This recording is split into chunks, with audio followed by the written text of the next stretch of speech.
नमस्कार दोस्तों, गुरुकुलम.मीमांसा पे आपका स्वागत है। आज मैं आ गया हूं आप लोगों के लिए पास्ट परफेक्ट कंटिन्यूअस टेंस लेके। ये पास्ट परफेक्ट कंटिन्यूअस टेंस का स्ट्रक्चर क्या होता है, इसमें कैसे सेंटेंस बनता है, इसका अनुवाद कैसे होता है, आज इसे हम समझने का प्रयास करते हैं। पास्ट परफेक्ट कंटिन्यूअस टेंस होता क्या है, तो आइए हम इसे समझते हैं। कहता है जिस हिंदी सेंटेंस के अंत में आ रहा था, आ रहे थे, आ रही थी आदि लगा रहे हैं, तो इस क्रिया का अनुवाद पास्ट परफेक्ट कंटिन्यूअस में होगा। नहीं तो इसे हम कैसे समझेंगे, इसका स्ट्रक्चर है जनरली कि subject plus had plus been plus before plus other words. तो इसे हम समझेंगे सिंगुलर प्लूरल के हिसाब से, हम इसे समझने का प्रयास करेंगे कि सिंगुलर में क्या है, प्लूरल में क्या है। तो आइए हम इसे एग्जाम्पल से समझते हैं। सिंगुलर नंबर में आप जानते हैं कि पर्सन 3 प्रकार के होते हैं, first person, second person, third person. मैं पूरा कॉन्सेप्ट क्लियर करने के लिए ये लिखा हूं, नहीं कि ये फर्स्ट पर्सन क्या होता है, बोलने वाला फर्स्ट पर्सन, सुनने वाला सेकेंड पर्सन, और तीसरे के बाद बारे में हम लोग जब बात करते तो तीसरा कौन हो गया, थर्ड पर्सन हो गया। तो आइए हम इसे एक एक करके समझते हैं कैसे बनता है। तो इसका स्ट्रक्चर ऐसे भी होता है कि मैं पढ़ता रहा था। ये आखिर होता क्या है, इसमें कहता पास्ट में अगर कोई कार्य शुरू हुआ, ये टाइम लाइन से हम इसे समझते हैं कि पास्ट में हमने कोई कार्य शुरू किया था और पास्ट में ही कुछ दिनों तक, कुछ समय तक जारी रखे पास्ट में ही खत्म हो गया। तो इस बात को अभिव्यक्त करने के लिए, हम पास्ट परफेक्ट कंटिन्यूअस टेंस का इस्तेमाल करते हैं। क्या करने के लिए कि पास्ट में शुरू हुआ और जारी रहा आगे, पास्ट में बहुत दिनों तक, बहुत सालों तक भी हो सकता है, नहीं तो हम यहां पर क्या करते हैं, पास्ट परफेक्ट कंटिन्यूअस टेंस का प्रयोग करते हैं इस टाइम को अभिव्यक्त करने के लिए। तो आइए हम इसे एग्जांपल से समझते हैं। मैं पढ़ता रहा था, मतलब यह क्रिया पास्ट में शुरू हुई, कुछ दिनों तक जारी रही और खत्म हो गई। नहीं तो इसका भी कैसे बनेगा, इसका बनेगा सिंपल, इसका फॉलो करो। क्या है इसका फॉर्मूला, सब्जेक्ट क्या है, आई। आई के साथ क्या लगेगा, आई हैड, उसके बाद बीन, पढ़ता रहा था, आई हैड बीन रीडिंग। कोई कंफ्यूजन नहीं है इसमें। मैं 2 दिनों से, अगर टाइम आ जाए तो और अति सुंदर है। मैं 2 दिनों से पढ़ रहा था, क्या हो जाएगा, I had been reading, I had been reading for कितने दिनों से, फॉर 2 डेज। मैं 2 दिनों से पढ़ता रहा था। उसी प्रकार से कि मैं सोमवार से पढ़ रहा था, मैं सोमवार से पढ़ रहा, क्या हो जाएगा, I had been reading since Monday. मैं सोमवार से पढ़ रहा था। यहां पर क्या, सोमवार से पॉइंट ऑफ टाइम है, ये है कि कितने दिनों से, आप कह सकते हैं ये क्वांटिटी ऑफ टाइम है। इसमें हमें पॉइंट नहीं पता कब से शुरू हुआ एग्जैक्ट, ये पता नहीं है, लेकिन ये पॉइंट बता रहा है भाई सोमवार से शुरू हुआ पास्ट में। नहीं, ये है कि पास्ट में 2 दिनों से, कब शुरू हुआ कब खत्म हुआ ये पता नहीं है, लेकिन इसमें इतना पता है सोमवार से शुरू हुआ। नहीं तो पॉइंट ऑफ टाइम रहता है तो हम सिंस का प्रयोग करते हैं, और क्वांटिटी ऑफ टाइम रहता है तो जनरली हम फॉर का प्रयोग करते हैं। तो यहां कोई कंफ्यूजन नहीं है। उसी प्रकार से हम समझते हैं सेकेंड पर्सन में, तुम खाता रहा था, नहीं तो क्या हो जाएगा, यू हैड बीन ईटिंग। तुम खाता रहा था, यू हैड बीन ईटिंग, तुम खाता रहा था। उसी प्रकार से है, तुम 10 दिनों से खाता रहा, क्या हो जाएगा, you had been eating for 10 days. You had been eating for 10 days. तुम 10 दिनों से खा रहा था, क्या है, तुम 10 दिनों से खा रहा था, you had been eating for 10 days. उसी प्रकार से है कि तुम 2005 से खा रहा था, क्या हो जाएगा? तुम 2005 से खा रहा था, तो क्या हो जाएगा? You had been eating since 2005। तुम 2005 से खा रहा था, ये पॉइंट ऑफ टाइम हो गया, है ना? बहुत ही आसान है बनाना। वह जाते रहे थे या वह जाता रहा था, एक ही बात है। तो क्या हो जाएगा? He had been going,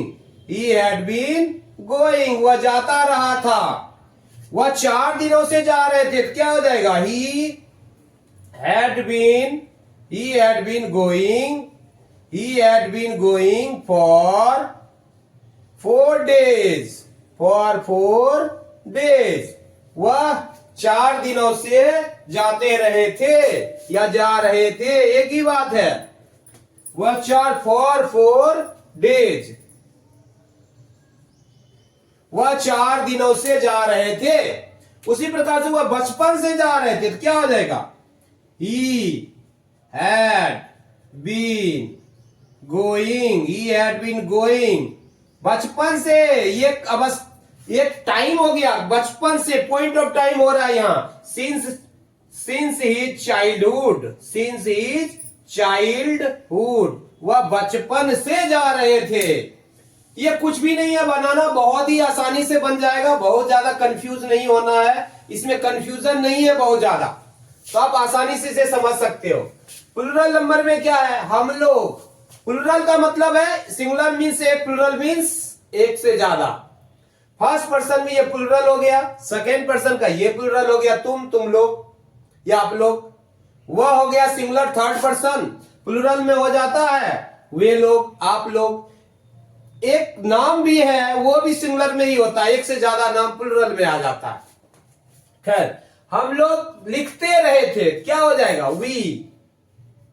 we had been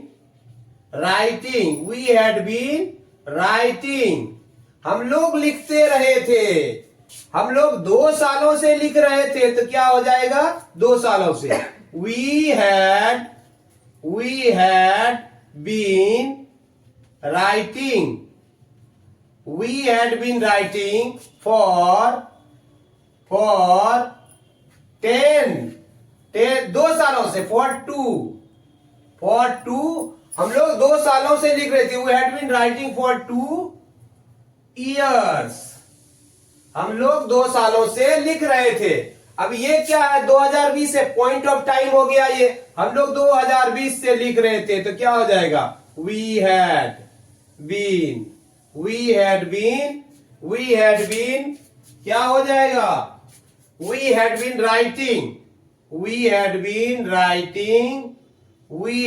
writing since 2020।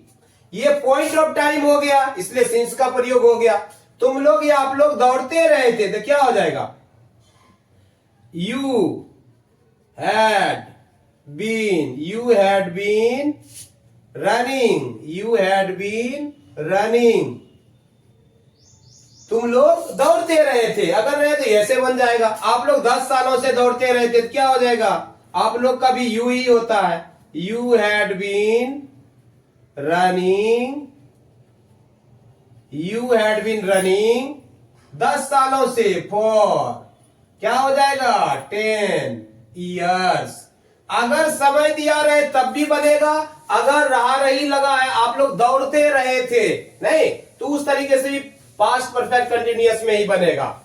आप लोग जनवरी से दौड़ते रहे थे, क्या है? यू हैड बीन रनिंग, क्या हो जाएगा? You had been running since January, you had been running since January. अब हम लोग ये देखते हैं कि वे लोग पढ़ते रहे थे, तो वे लोग पढ़ते रहे थे, क्या हो जाएगा? दे हैड बीन रीडिंग, वे लोग पढ़ते रहे थे। वे लोग 2 सालों से पढ़ते रहे थे, तो क्या हो जाएगा? दे had been reading, they had been reading कितने सालों से है? 2 सालों से। for 2 years, वह 2 सालों से पढ़ते रहे थे। वे लोग 2018 से पढ़ते रहे थे। ये पॉइंट ऑफ टाइम है, तो क्या हो जाएगा? they had been reading since 2018। वे लोग 2018 से पढ़ते रहे थे। तो मुझे लगता है यहां कहीं कंफ्यूजन नहीं है, किसी भी प्रकार का कंफ्यूजन नहीं है। सीधा आप फॉलो करो इसे। अगर इस तरह का स्ट्रक्चर है तो वो क्या है? पास्ट परफेक्ट कंटिन्यूअस टेंस में ही बनेगा। कई बार कंफ्यूजन होता है, जैसे कि मैं जा रहा था। एक है कि मैं 2 दिनों से जा रहा था। मैं 2 दिनों से जा रहा था। तो यहां देखो, अगर जा रहा था, यहां टाइम तो नहीं दिया रहा, जाता रहा था नहीं है, सिंपल सा जा रहा था। तो क्या हो जाएगा? आई वॉज गोइंग, ये पास्ट कंटिन्यूअस में बनेगा। लेकिन यहां पर टाइम आ गया, मैं 2 दिनों से जा रहा था, तो क्या हो जाएगा? I had been going for 10 days. इस प्रकार से बनेगा। यहां जाता रहा था नहीं है। अगर आता मैं जाता रहा था तो आई हैड बीन गोइंग होता, लेकिन यहां मैं जा रहा हूं, सिंपल पास्ट कंटिन्यूअस है। नहीं, पास्ट कंटिन्यूअस और पास्ट परफेक्ट में क्या डिफरेंस है? पास्ट कंटिन्यूअस और पास्ट परफेक्ट में क्या डिफरेंस है? कोई दिक्कत नहीं है। यहां पास्ट कंटिन्यूअस क्या है? जैसे मैं प्रेजेंट कंटिन्यूअस में क्या होता है? जब कोई घटना हो रही है, बोलने वक्त हो रही है, तो उसको प्रेजेंट करने के लिए, उस टाइम में क्रिया घटित होने को प्रेजेंट करने के लिए हम प्रेजेंट कंटिन्यूअस का इस्तेमाल करते हैं। उसी प्रकार पास्ट में तत्क्षण कोई क्रिया हो रही थी, उस समय को प्रस्तुत करने के लिए, उस समय के अंदर कोई क्रिया घटित हो रही है उसको बताने के लिए पास्ट कंटिन्यूअस का प्रयोग करते हैं। लेकिन पास्ट परफेक्ट कंटिन्यूअस का क्या करते हैं कि अतीत में शुरू हुई और एक लंबे समय तक या एक समय तक जारी रह के वो खत्म हुई, पता नहीं है, नहीं, तो वहां पर हम पास्ट परफेक्ट कंटिन्यूअस का प्रयोग करते हैं। तो इसमें ज्यादा कंफ्यूजन नहीं है। अगर मैं जा रहा था इस तरह का रहे, ता नहीं, जाता रहा था अगर रहेगा, इससे लगता है कि लंबे समय की बात है। नहीं, कि एक समय तक जारी रहा। ये क्या कि ये क्रिया हो रही थी, कंटिन्यूअस में थी, उसी को सिर्फ प्रेजेंट किया जा रहा है। ये क्रिया की एक टाइम तक चलता रहा, आगे तक नहीं, लेकिन इससे पता नहीं चलता, इससे पता चलता है। और इसमें अगर टाइम आ जाए तो कोई कंफ्यूजन ही नहीं है, तब तो मैं 2 दिनों से जा रहा था आसानी से बन जाएगा। तो मुझे लगता है और भी कोई कंफ्यूजन प्रेजेंट परफेक्ट टेंस में नहीं है। अगर किसी प्रकार का किसी को कंफ्यूजन है तो आप प्लीज कमेंट करके बताएं कहां क्या प्रॉब्लम है, मैं और भी एक्सप्लेन करने की कोशिश करूंगा। वैसे मैं एक अलग से वीडियो बनाने वाला हूं कि पास्ट परफेक्ट और पास्ट परफेक्ट कंटिन्यूअस में क्या कंफ्यूजन है, इस पे स्पेशल मैं एक वीडियो लेके आऊंगा। और भी कहीं कहीं बच्चों को कंफ्यूजन है टेंस को लेके, मैं स्पेशली उस पे अलग से एक वीडियो लेके आऊंगा ताकि आपका कॉन्सेप्ट वहां पर भी क्लियर हो जाए। लेकिन एक बिगिनर्स के लिए या जो बिगिनर्स नहीं भी है, उसको याद नहीं है, कॉन्सेप्ट क्लियर करना है, ये सफिशिएंट है समझने के लिए। तो आप इसे बार बार प्रैक्टिस करो। हर बार बोलता हूं कि आपको एक वर्ब ले लो, बार बार उस पर प्रैक्टिस करो तो आपका कॉन्सेप्ट क्लियर हो जाएगा। और जाते जाते एक बात बताना चाहूंगा, आप लोग भी जानते हैं कि जिन लोगों ने अगर मेरे वीडियो को लाइक नहीं किया है, सब्सक्राइब नहीं किया है, तो प्लीज लाइक कर ले, सब्सक्राइब कर ले और ज्यादा से ज्यादा अपने दोस्तों को भी बताएं। जय हिंद, जय भारत।